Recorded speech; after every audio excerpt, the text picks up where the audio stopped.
Hey everybody, it's Joe from JTF Firearms. I had a viewer comment on my AR takedown that they really wanted a little bit more, specifically around the magazine catch.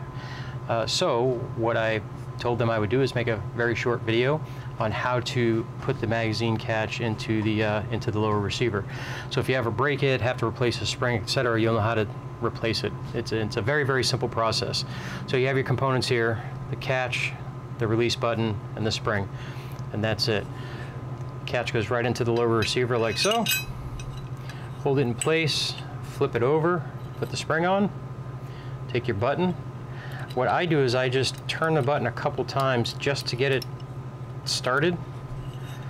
And then I find it easier to push it in and then rotate the catch itself. 3 or 4 times should be completely sufficient. Pop it into place, and it is that simple.